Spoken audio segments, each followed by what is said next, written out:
The Willoughby family built a financial dynasty based on invention, innovation, art, music, science, military strategy, and facial hair so spectacular that even the women's mustaches are highly regarded.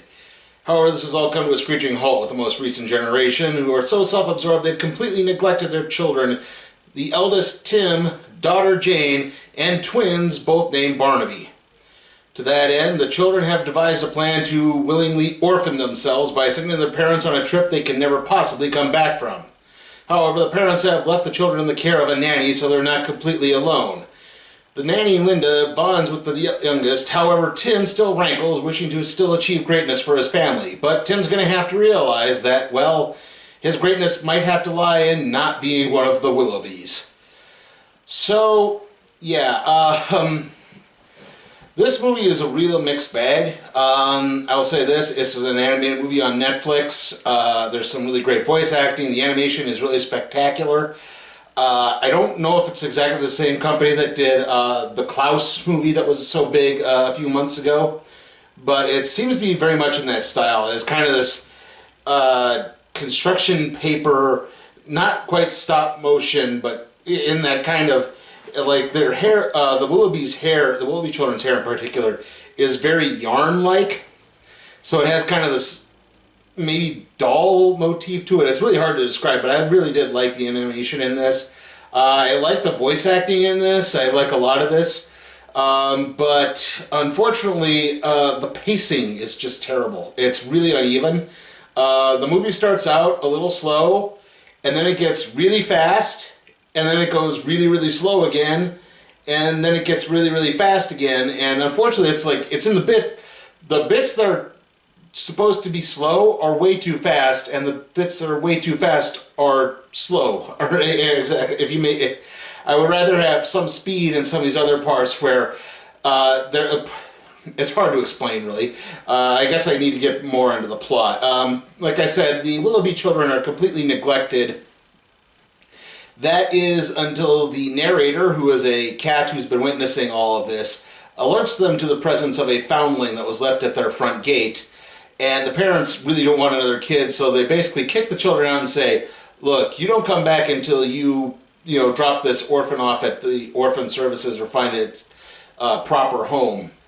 And Jane, who's very kind of flighty and dreamy, basically sets out to find the end of the rainbow, and that leads to this candy factory run by someone named Commander Melanoff, who has a giant spectacular mustache, which immediately draws adoration from Tim.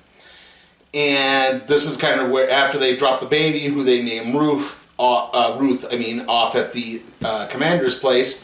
The commander accepts the baby, but they basically decide, hey, that, being an orphan doesn't sound too terrible, because that orphan found a loving home. Maybe we could do the same. And that's why they set their parents off on this dangerous trip. But the parents leave behind, basically hire a very cheap nanny named Linda. And like I said, Linda winds up bonding with the three younger Willoughby children, but it rankles Tim a lot because he wants to be the man of the house and to lead the family. He wants to restore the legacy and to grow a spectacular mustache. Again, the mustache motif is actually quite funny in this.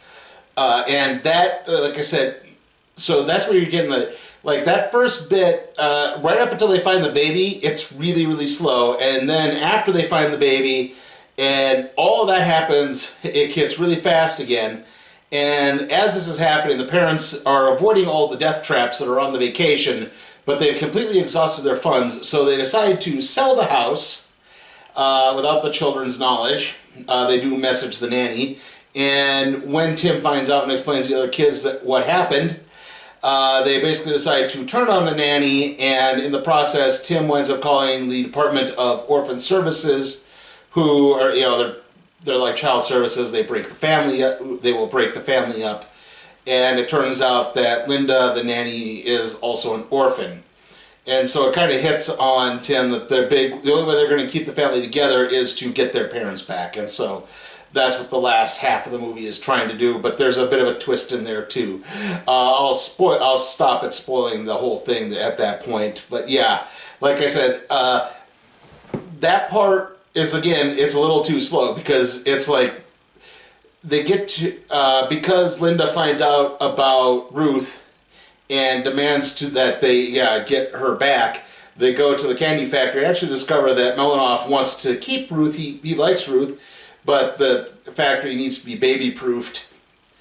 And so, yeah, again, like, I know I'm all over the place on this. I'm trying, but that, like I said, at least this big scene, and it goes by way too fast to try to describe any of it.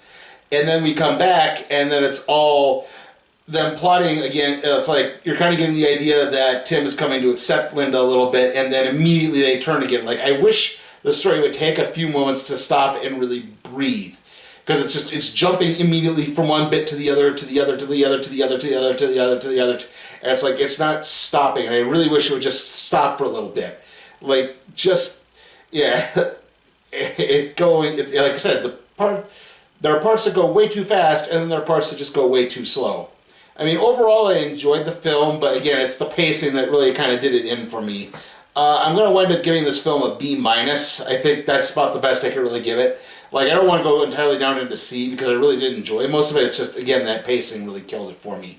I mean, and I'm sure if you put it in front of a kid, they're probably going to like it anyway. So I think a B- is fine. I'm Beefsteak Charlie. Beefsteak Chuck's been telling me about restaurant school. Uncle Charlie, everything we learned in school you shouldn't do and couldn't do, you do. I've always believed in giving people a lot for a little. No one beeps about the check at Beefsteak Charlie. And on Mondays through Fridays for just $9.99, get all the barbecued ribs and chicken you can eat. At Beefsteak Charlie's, we won't stop giving Until you say, Uncle. Uncle. Uncle. Uncle. Okay, so again, sorry this is kind of late. I know Willoughbys came out, I believe, on Wednesday, and I could have reviewed it then, but I was making those two-part MASH videos at that point, and those took way longer than I thought they were. I thought I was going to get those out. I thought I was going to get the first one out on Wednesday, and I really didn't, unfortunately. Exactly, like everything life kind of got in the way this week. So I hope this works out. This is coming out on Saturday.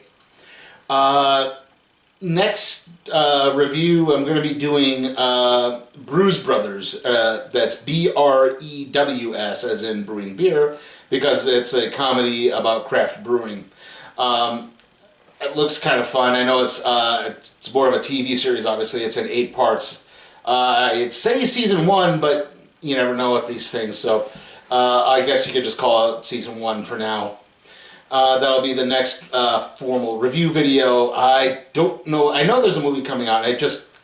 I'll probably come up with it at that point. Also, then the next week is going to be, not Sunday after this one, but you get the idea. Let's just say the first Sunday in May is going to be the random trade review on The Rocketeer.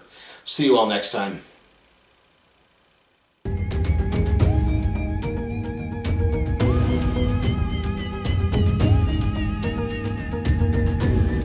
Hey guys, remember, you can help support my channel at patreon.com/sleepytimeforcat productions, where you can help request a movie, even if it's something like, say, Sonic the Hedgehog or the next Purge film. I'll review it.